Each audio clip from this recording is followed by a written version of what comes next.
오늘은 석유화학 산업에 대해서 한번 말씀드려 보도록 할게요.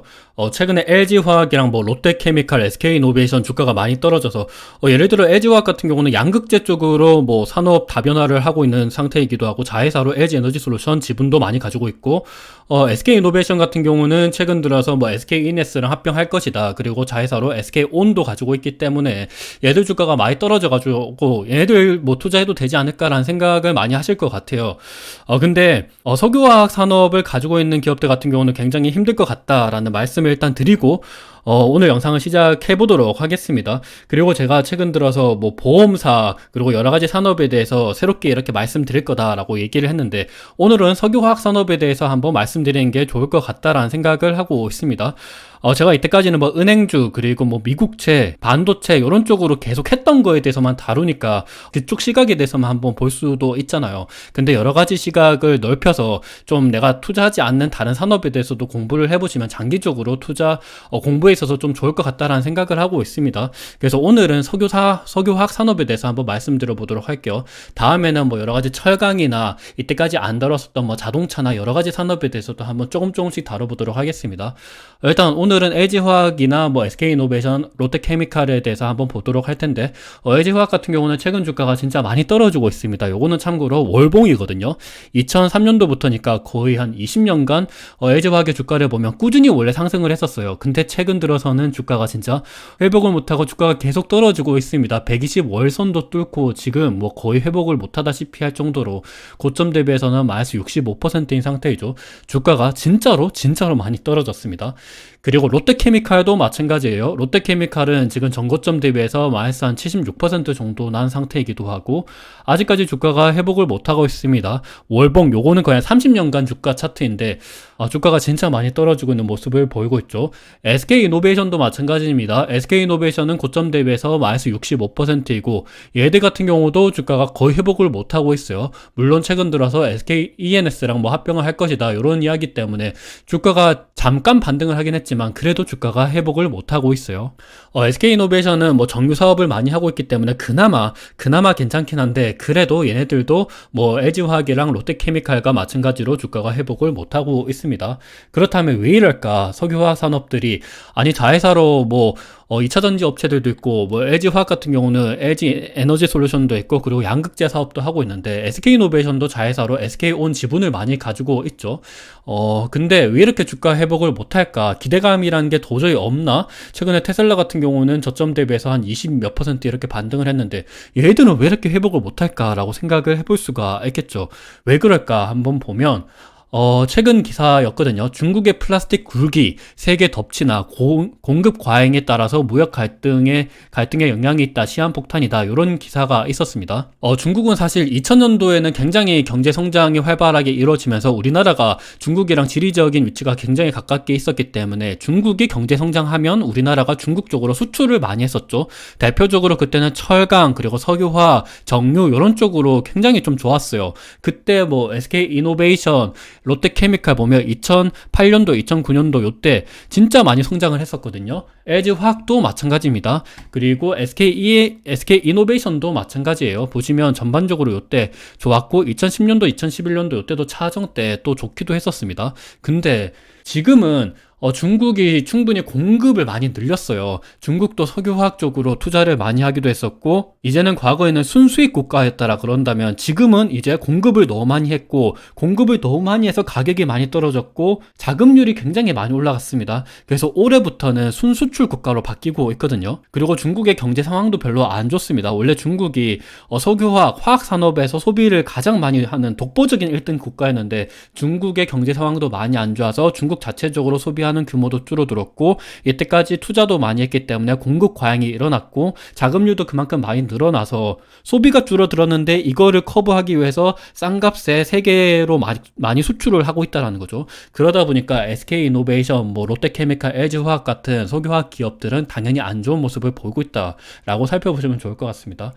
대표적으로 LG화학의 실적을 보시면 지금 굉장히 실적이 많이 떨어지고 있습니다. 2021년도, 2020년도 이때까지만 하더라도 그때는 최근에는 돈을 많이 풀었기 때문에 플라스틱에 대한 수요가 많았죠. 그래서 영업이익 기준으로는 한 5조 정도까지 찍었는데 최근 들어서는 이게 5분의 1 토막이 났습니다. 주가도 사실상 요거로 따진다 그런다면 5분의 1 토막이 나야 되는데 그래도 자회사로 LG에너지솔루션을 가지고 있다 보니까 5분의 1 토막 정도까지는 아니죠. 마이너스 65%니까 한 4분의 1 토막 정도 난 거네요. 그래도 주가도 진짜 많이 떨어졌다라고 살펴보시면 좋을 것 같고, 그리고 롯데케미칼도 마찬가지입니다.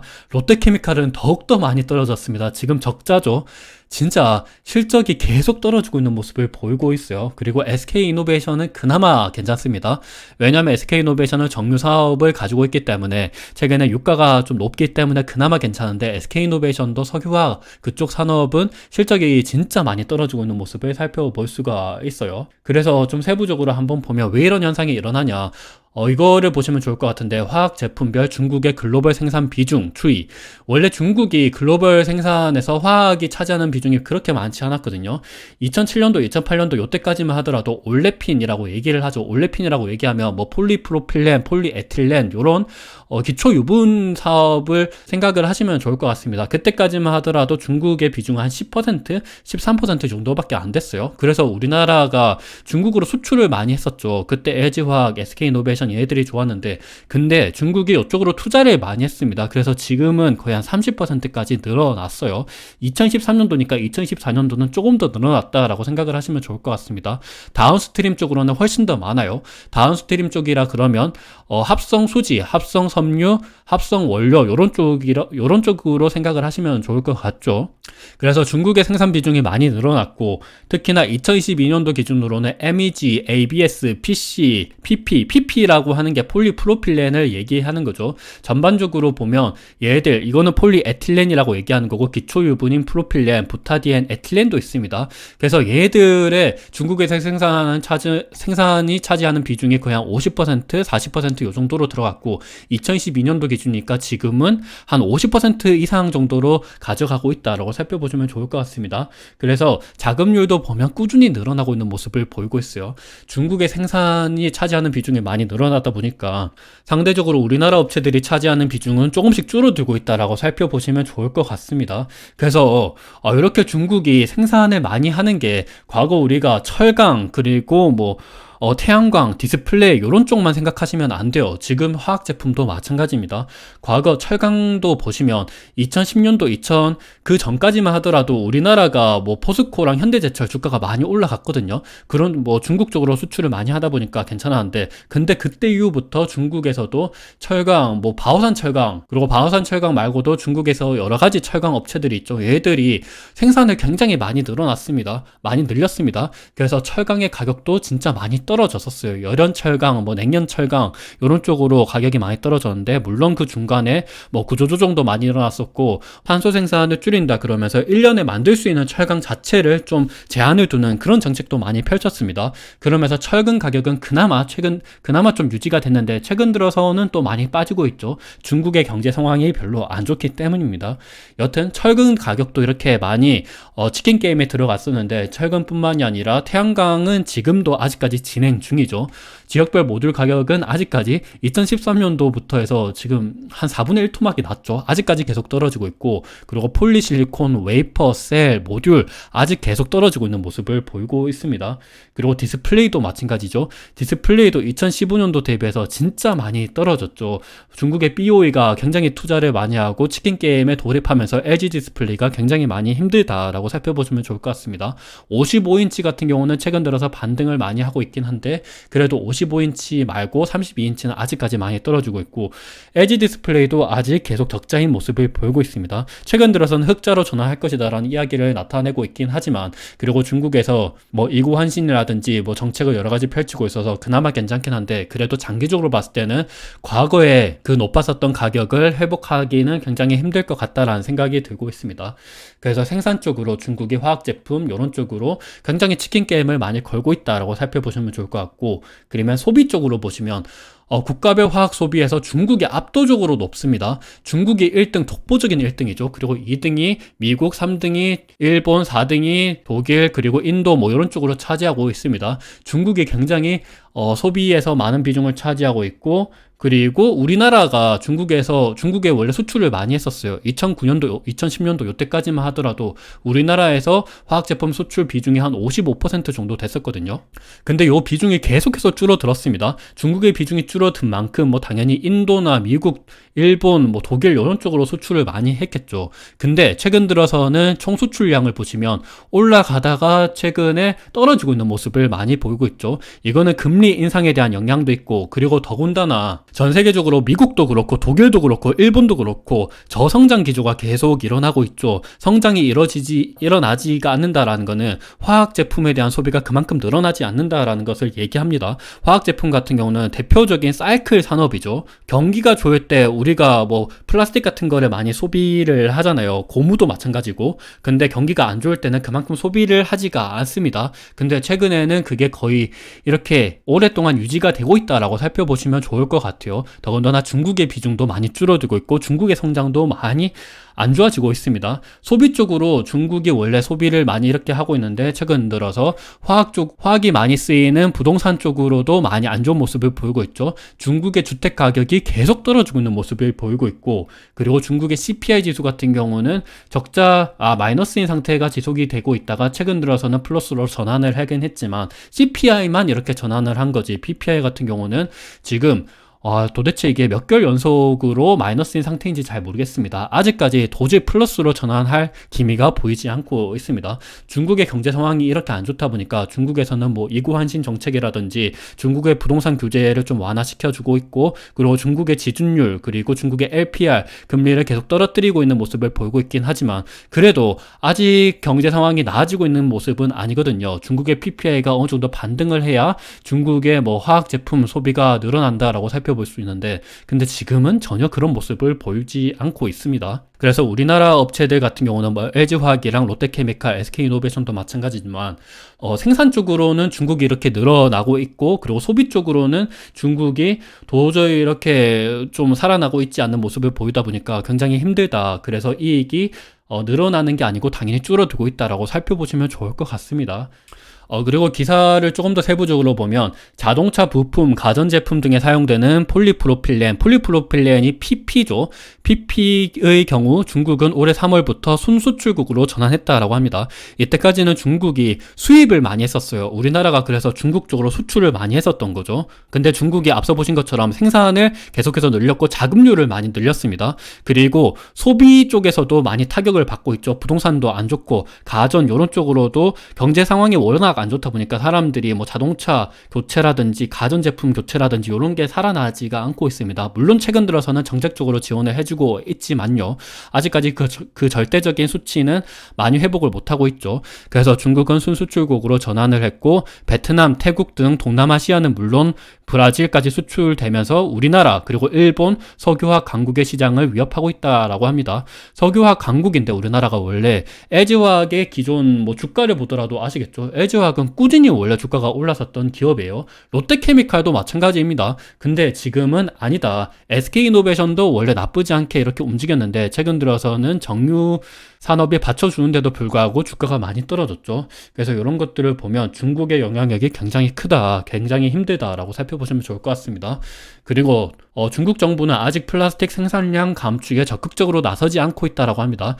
이때까지 생산을 그렇게 많이 했는데 적극적으로 나서지 않고 있는 게 시장 점유율 유지를 위해서 생산량 감축에 소극적이라고 하고 있죠. 이게 바로 치킨 게임이죠. 그래서 LG화학이랑 롯데케미칼, SK이노베이션 뭐 전반적으로 뭐 고부가 가치 산업인 양극재 쪽으로 진출을 하고 있고 자회사로 뭐 2차전지 업체들을 가지고 있지만 그래도 주가가 오르지 못하는 이유가 여기에 있다라고 살펴보시면 좋을 것 같습니다. 그래서 무작정 2차전지에 대한 기대감만으로 LG화학이랑 SK이노베이션을 투자하는 거는 바람직하지 않다라고 생각을 하고 있습니다. 저는 일단 가장 얘네들의 메인이 되는 사업인 석유화학이 살아나지가 않고 있다 보니까 좀 많이 투자하기에 있어서는 무리가 있다라고 생각하고 있어요. 대표적으로 PP, 폴리프로필렌 같은 경우도 2016년도부터 그때 한 10년간 가격 차트이죠. 중국 위안화 기준이에요. 보시면 계속해서 떨어지고 있는 모습을 보이고 있죠. 아직까지 회복을 못하고 있습니다. 중국의 생산량이 줄어들던지 아니면 소비가 늘어나던지 해야 되는데 그 두 가지 모두 다 지금 충족이 되지 못하고 있는 상태이고요. 그리고 폴리에틸렌, 요거는 PE죠. 기초유분입니다. 얘들 같은 경우도 계속해서 가격이 떨어지고 있고 아직까지 회복을 못하고 있습니다. 그리고 프로필렌의 마진, 그리고 폴리프로필렌의 마진 같은 경우도 지난 2019년도에서 2023년도 그때 레인지가 여기서 여기 회색 음영으로 표시된 거를 살펴보시면 좋을 것 같아요. 그리고 평균도 원래 마진이 이 정도로 유지하고 있었는데 지금은 반토막이 난 상태이죠. 폴리프로필렌도 마찬가지입니다. 회복을 못하고 있어요. ABS도 마찬가지예요. 요거는 합성 수지 쪽이죠. ABS도 석유화학에 들어가는 뭐 기초유분보다는 조금 더 다운사이클인 제품이라고 생각하시면 되는데 얘들 마진도 거의 반토막이 난 상태이죠. 지난 평균 대비해서. 그리고 PVC도 마찬가지입니다. PVC도 대표적으로 부동산 건설 쪽으로 많이 쓰이는 석유화학 제품인데 얘도 지금 반토막이 난 상태이고, 그리고 SBR도 마찬가지입니다. 합성 고무 쪽으로 쓰이는 제품이죠. SBR은 그나마 괜찮아요. 왜냐하면 대체재 상품인 지금 천연 고무가 가격이 많이 올랐거든요. 동남아 쪽으로 기후가 변화하면서 그쪽 천연 고무가 가격이 많이 오르면서 합성 고무 쪽도 SBR도 합성 고무거든요. SBR의 마진이 많이 늘어나고 있고 가격이 좀 늘어나고 있습니다. 그래서 최근 들어서 금호석유는 그나마 괜찮긴 한데, 근데 ABS라든지 아니면 폴리프로필렌, 프로필렌과 같은 우리나라 NCC 업체, 그리고 기초 유분 얘들 업체들 같은 경우는 진짜 많이 힘들다라고 살펴보시면 좋을 것 같습니다. 그래서 오늘은 대표적인 LG화학, 롯데케미칼, SK이노베이션과 같은 석유화학 산업에 대해서 한번 말씀을 드려봤는데, 일단 중국이 이구환신 정책이라든지 금리를 떨어뜨리고 있고 부동산 시장도 좀 올리고 있고 이런 정책적인 지원은 좋기는 해요. 그리고 전 세계적으로 기준금리를 앞으로 떨어뜨릴 것이다 라는 이야기도 나오고 있고, 캐나다 같은 경우는 금리를 떨어뜨렸고 유럽도 기준금리를 떨어뜨렸죠. 미국도 앞으로 올해 말이나 이렇게 금리를 떨어뜨릴 것이다 라는 이야기를 하는 것만큼 기대감은 살아날 수가 있기는 해요. 근데 지금 당장은 별로 좀 많이 힘들다라고 살펴보시면 좋을 것 같습니다. 앞으로 미래는 모르겠지만요. 여튼 미래에 관련돼서는 저는 일단 최대한 제 개인적인 의견은 잘 안 드리려고 하고 있습니다. 오늘은 석유화학 산업에 대해서 말씀을 드렸지만 앞으로 철강 산업이라든지 아니면 디스플레이라든지 여러 가지 산업에 대해서 한번 공부를 해보도록 하겠습니다. 왜냐하면 지금 당장은 다들 반도체나 2차전지나 그리고 통신주나 아니면 은행 이런 쪽으로 투자를 하시고 계시지만 언제 다시 한번 석유화학이라든지 철강이라든지 이런 쪽으로 주목을 받을 수가 있거든요. 우리나라 K푸드 라변 업체가 갑자기 이렇게 주가가 오를지 어떻게 알았겠어요. 그래서 미리 이런 산업에 대해서 조금씩 공부를 해놓으면 장기적으로 내가 투자할 때 좀 도움이 될 수가 있기 때문에 한번 조금씩 다뤄보도록 하겠습니다. 물론 지금의 시장의 관심에는 전혀 없기 때문에 조회수는 별로 안 나올 것 같기는 해요. 그래도 조금씩 한번 다뤄보도록 하겠습니다. 여러분들도 재미는 없겠지만 한번 조금씩 공부를 해보면 좋지 않을까라고 생각을 하고 있습니다. 오늘 영상이 어느 정도 투자에 도움이 되셨으면 좋을 것 같습니다. 감사합니다.